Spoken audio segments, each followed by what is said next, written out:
Welcome to the Twinkl Talks EYFS podcast. Working in the early years is busy, funny, messy, and exhausting. Join me, Shana, some of the Twinkl EYFS team, special guest speakers, and other early years practitioners as we talk honestly about our experiences. Whether you're listening for CPD, on your commute, or to help you relax, Twinkl EYFS will share everything you need to know about all things early years. Hello, it's Shana here from the Twinkl Talks EYFS podcast, here to bring you another great episode. Now, today's episode is going to look a little bit different. We have some really exciting news. From this episode, our wonderful colleagues over on the Twinkl Private Early Years team are going to merge their podcast with ours, and all of their episodes are going to be here. So if you are a listener for the first time because you've come over from the Twinkl Private Early Years chat room podcast, welcome. So excited to have you. And don't worry, all of the episodes that were recorded previously on their podcast have all been moved over to here too. So you'll get to listen to not only your lovely episodes, but ours too. And the same for our regular listeners of Twinkl Talks EYFS podcast. You now have even more wonderful content to enjoy. So from now on, every other episode will be from the Twinkl Private Early Years team. So exciting. And we're kicking off with a really great chat today. We're going to hear from Katie, Charlotte, Fliss and Hannah from the Twinkl Private Early Years team about their views on what the differences are between school-based and private nurseries. So I'm going to stop talking. Take it away, ladies.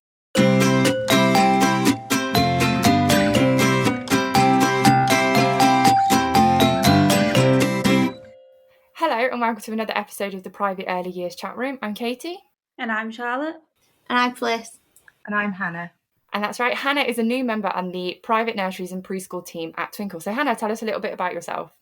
Hi, so I've worked in early years settings, trained as an early years teacher, worked as a manager and supported apprentices and students through their courses as well. Perfect. So as part of the team, Hannah specialises in a lot of different things across the board, but she tends to focus a lot on supporting apprentices and students, so the up-and-coming early years practitioners. And she's joining us today to talk about a topic which we see coming up a lot, especially over summer, which is what is the difference between working in a school-based early years setting and a private early years setting.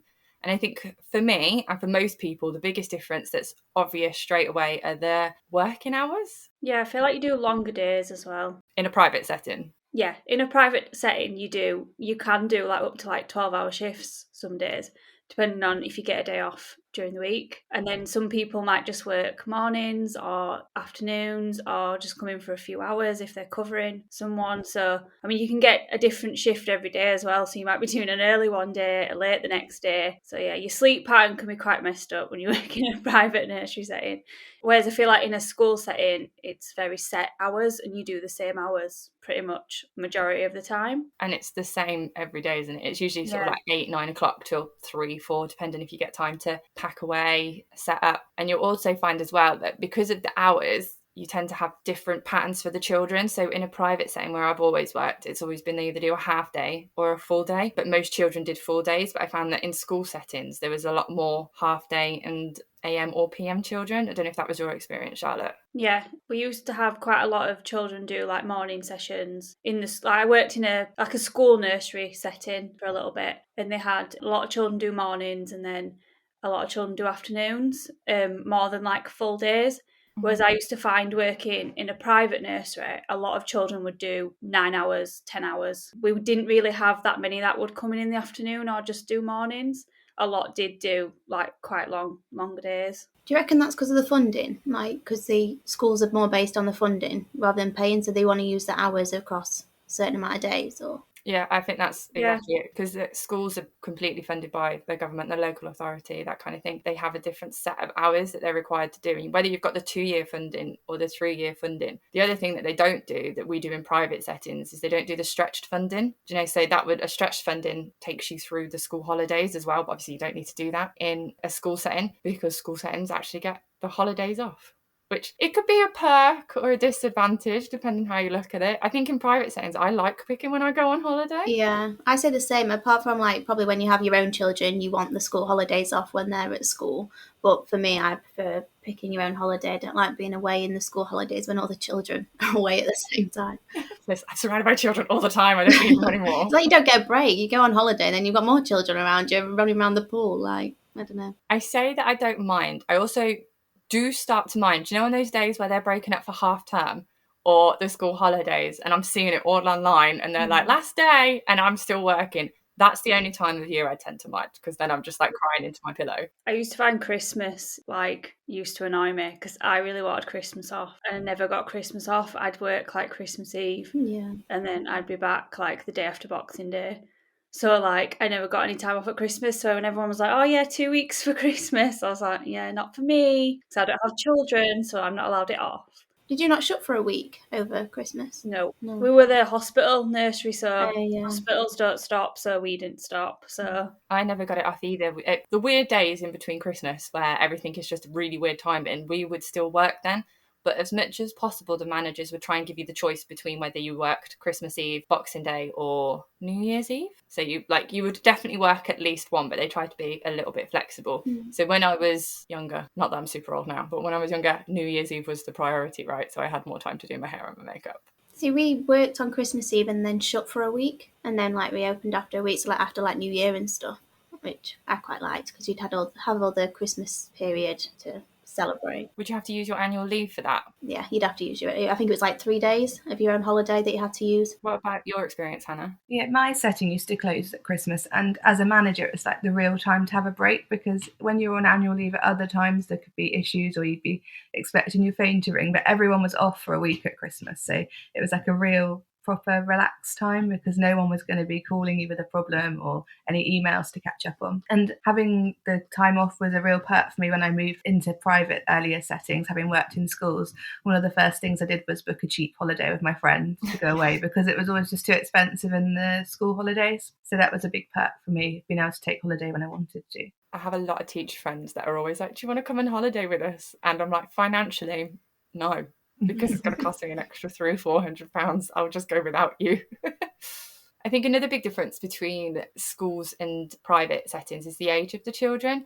Because they take on funded children, they're not under 2 years old. Whereas obviously in a day nursery, they can go from anywhere up to 0. And that's my age range. I love working with the babies. So I did miss that when I was working in a school setting. Yeah, I found a lot of families choose private earlier settings over school settings because of the availability of childcare, like the hours and all through the year. And locally to me, a lot of sort of school earlier settings are struggling because parents can't send their child there because it doesn't meet their needs. Yeah. So that's kind of another aspect. But when you think about the hours as well, if they shut at the normal time that a school shuts, like not many parents have finished work at like 3:30, so like then they need to send them to like after school club and stuff like that after, whereas obviously PVI open until like 6:30 some settings, so it suits better. Yeah, and that's why a lot of PVI settings also do after school club, isn't it? Because to pick up the gap there that's been left. But obviously with their changes coming, some of the suggested changes from the consultation, that's not going to be a thing for much longer because they want all after school clubs to be in schools, don't they? So that's another big change coming for us. The other thing that Hannah mentioned before we started recording, which I didn't really think about, is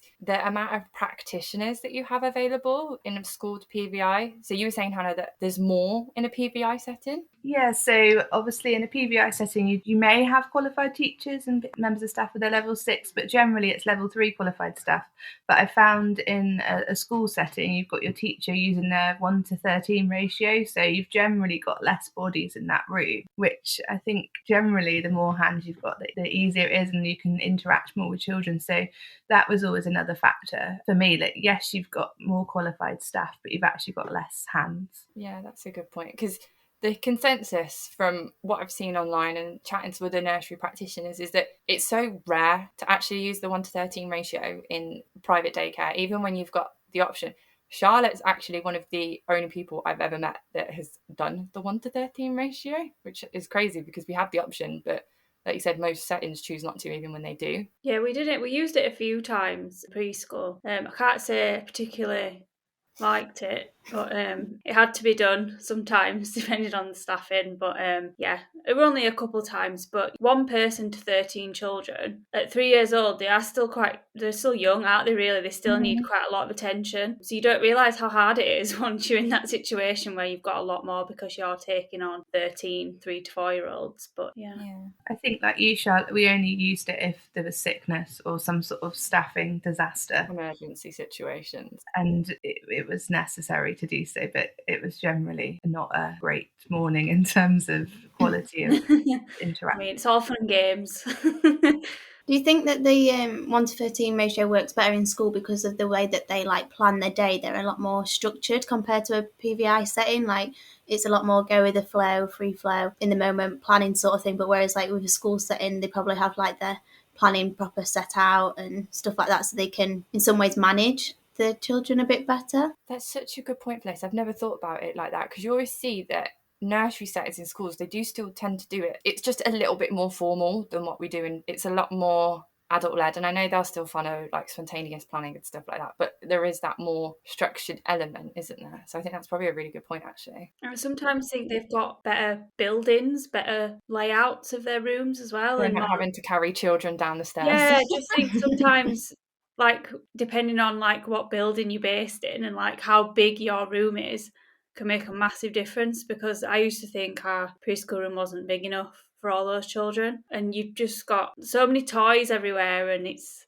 like I feel like in a nursery school, it's the room's a little bit more, I don't know how to explain it, it's a little bit more schooly structured, the room, than it is maybe in a private nursery. So well, I think that highlights that fundamentally the main difference between a school setting and a private setting is they both do education, but a private setting is also a business. So whereas education is obviously a priority, if the private setting isn't making money, isn't making profit, isn't at least breaking even, it can't function. It collapses in on itself. And you can see the differences with that throughout. And it is things like staff pay, the quality and the availability of the resources, the actual setting itself, because I have been in some PVI settings where it just feel like it could do with a little bit of a facelift. And I've been in school settings that are the same, but it seems to be much less because they've got this government funding that we don't tend to get on the private side of things, which I think affects a lot of stuff. Was there a difference in the pay? So like you say, you both worked in a school-based and PVI. Like did the pay change between the two? Well, I got minimum wage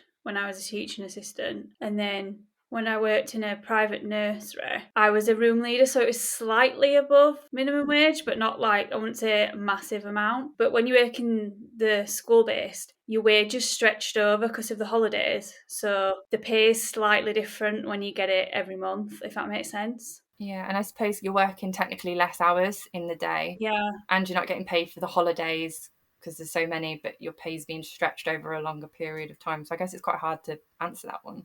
I think I found, unless you're a teacher working in a school nursery, if you work in a private earlier setting, there is opportunity to earn more money. Like Charlotte said, being a room leader, being a deputy manager, whereas in a school, you're generally like a one role, and that's kind of your pay band. Whereas in a private setting, you can take on the role of a Senko, and some are lucky enough to get paid a little bit more money, or as I said, a deputy manager, you might get a bit more than minimum wage. Yeah, that's a really good point. I didn't think about that either. I suppose in a private setting, there's more opportunities for progression. If you want to work your way up the ladder, you've got that. Whereas in a school nursery, it's usually just your team and the teacher. I know I've seen some that have like school nursery managers, so it depends how it's ran. But some have them HLTAs as well, them higher level teaching assistants. And they get a little bit more pay than a regular teaching assistant. But in a nursery, I feel like you've got in a private nursery, so many other opportunities to work your way up than you do if you work in a school setting. And opportunities to like work around the nursery as well. Like sometimes, like we've spoke about before on the podcast, like but covering in other rooms, like it breaks up your day a bit, doesn't it? And like what you do every day. One day you'll turn up and you're not in toddler room, you're in baby room, and you're, it's a nice little change. But I guess you don't get that in a school either. Yeah, that must be a good point. Like I know some will take from 2-year-olds, but again, my experience of that is they're usually everyone's in the same room, whereas a day nursery tends to be a bit more split off in my experience. Working in a private earlier setting, we often had to have our staff meetings after everyone had gone home, so 6, getting on towards 7 o'clock. Those times are hard to think about. Yeah, it's too long after a day. But it is often the only time to have a staff meeting or a training session. Whereas in a school-based setting where you're finishing at least by 4, it's a more reasonable day to do some training or have a meeting. And often you have inset days as well to get a lot of training done as well. So it feels like that's maybe not so rushed in a school setting. So from what we've said, there are advantages and disadvantages to both. I suppose it just depends on what's important to you in your lifestyle. Thank you for tuning in to another episode of the Private Early Years chat room. As always, you can catch us on a multitude of our social media channels, which include Facebook groups, Instagram, Pinterest, TikTok, YouTube. If it exists, we're probably on it. But we'll hear from you soon. Bye. Bye. Bye.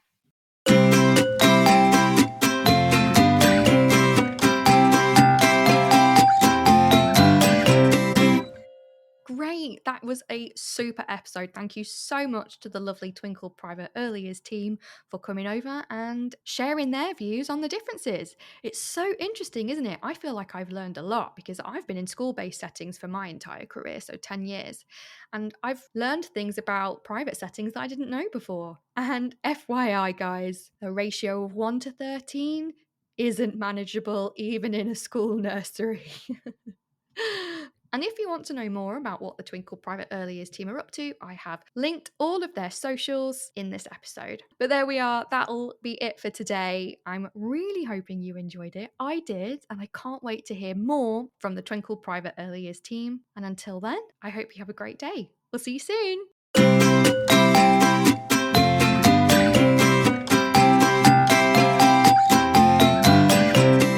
So that's it for today's episode. I hope you really enjoyed it. If you would like to join in or would like to know more, then come and find us on our social media sites. We have a Facebook page, Facebook groups, an Instagram, TikTok, Twitter, Pinterest, and YouTube. All the links of where to find us will be in our podcast description. Come and join the conversation. And whatever you're doing today, I hope you have a great day.